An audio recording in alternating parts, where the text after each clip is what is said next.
The man on earth season 4 episode number 3। Carol Glenn के बालों को काट रही होती है। तभी गिल कहती है कि मैं अपना चश्मा उस आइलैंड पे ही भूल आई हूँ, क्या हम वापस जा सकते हैं?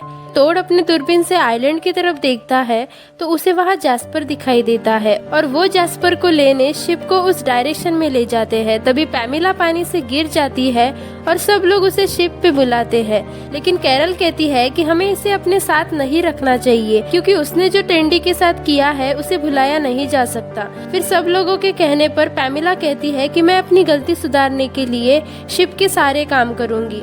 फिर सब लोग खाना खाते हैं। पैमिला सफाई कर रही होती है। तभी ग्लेन उसके लिए खाना लेके वहाँ पर आता है। फिर वो दोनों एक दूसरे से बातें कर रहे थे और अपनी पिछली जिंदगी के बारे में बता रहे थे। इसी बीच वो एक दूसरे को किस करते हैं। अगली सुबह कैरल और गिल किचन में होते हैं।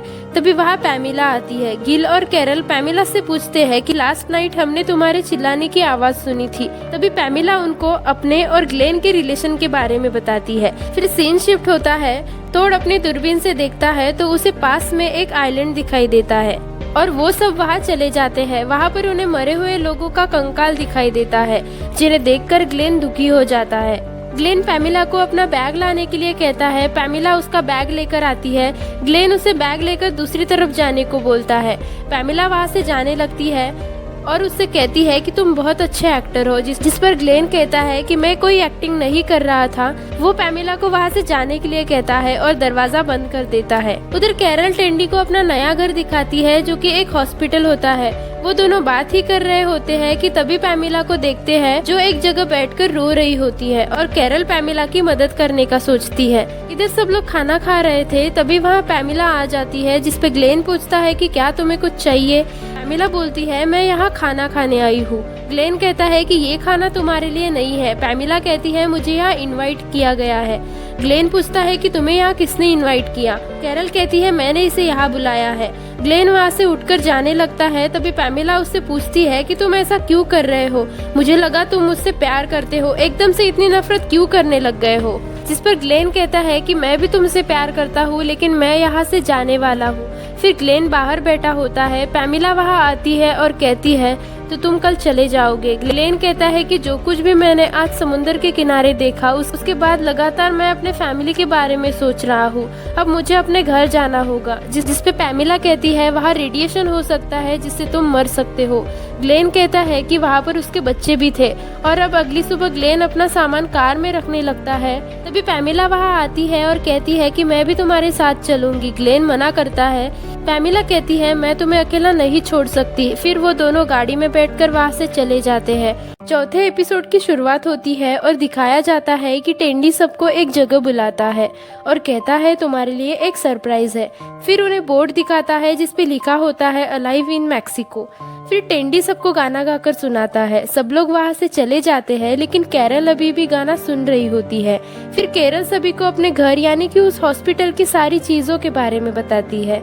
तभी मेलिसा टोड से कहती है कि हमारे हनीमून का समय हो गया है, अब हमें यहाँ से चलना चाहिए। टोड टेंडी के पास आता है और कहता है उन्होंने कुछ बड़ा प्लान किया है। टेंडी और कैरल को छोड़कर सब लोग वहाँ से चले जाते हैं। अगले सीन में टेंडी और जैस्पर कार उठाने वाली मशीन से लोहा चिपकाकर खेल रहे होते हैं। तभी टेंडी एक लोहे के हथौड़े को अपने पैंट में डालता है और जैस्पर से मशीन को ऑन करने को कहता है, लेकिन वो मशीन टेंडी के वेट से नहीं उठा पाती।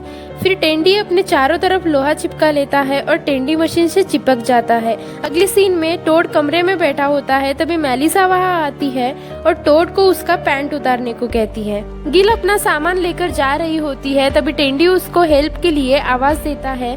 गिल देखती है टेंडी अभी भी उस मशीन से चिपका है। फिर गिल टेंडी को नीचे उतार देती है। टेंडी कैरल के पास जाता है। कैरल उससे पूछती है कि तुम अभी तक कहाँ थे, जिस पर टेंडी कहता है कि मैं जैस्पर के साथ खेल रहा था। कैरल और टेंडी गिल के पास जाते हैं। गिल उन्हें वॉकी टॉकी मशीन देती है। तभी उन्हें किसी के जोर जोर से हंसने की आवाज आती है। वो वहाँ जाकर देखते हैं कि Todd, Melissa, Erica dinner table पर बैठकर जोर जोर से हंस रहे थे। कैरल उनसे कहती है कि तुम लोग हमारे बिना ही डिनर पार्टी कर रहे हो। कैरल गुस्सा होकर वहाँ से चली जाती है। टेंडी भी उन सब से नाराज होकर वहाँ से चला जाता है। अगले सीन में टोड अपने बेड पर बैठा होता है। वो मेलिसा से कहता है कि क्या तुम मुझे बाथरूम यूज करने दोगी। मेलिसा कहती है मेरा नाम मेलिसा नहीं स्पाइक्स है। वो टोड को पैसे देने को बोलती है।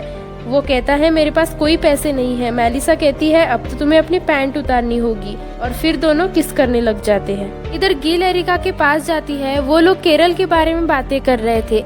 गिल केरल से माफी मांगने का फैसला करती है। तभी गिल एरिका को वॉकी की आवाज सुनाई आती है। वो उसे ऑन करती है तो केरल उनसे कहती है कि मुझे दर्द हो रहा है। गिल भागकर उसके पास जाती है तो वो देखती है केरल के गोद में कुछ होता है। गिल उसे बच्चा समझकर खुश हो जाती है।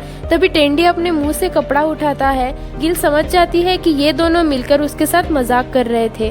केरल कहती है कि हम देखना चाहते थे तुम आती हो या नहीं। गिल कहती है वो अपने ग्रैंड चाइल्ड के लिए वहाँ पर क्यों नहीं आती। तभी बाकी लोग भी वहाँ पर आ जाते हैं। फिर टेंडी बेड से खड़ा हो जाता है। सब लोग देखते हैं कि टेंडी ने डायपर पहना हुआ है। सब लोग केरल और टेंडी की इस हरकत से बहुत नाराज हो जाते हैं और उन्हें वहाँ छोड़कर वापस चले जाते हैं। वॉकी टॉकी पर गिल कुछ कहने की कोशिश करती है। तभी उन्हें किसी के चिल्लाने की आवाज सुनाई देती है, लेकिन ये सब गिल और एरिका कर रही थी ताकि केरल को सबक सिखाया जाए। लेकिन केरल और टेंडी समझ जाते हैं। फिर केरल उस वॉकी टॉकी को बंद करके रखती है।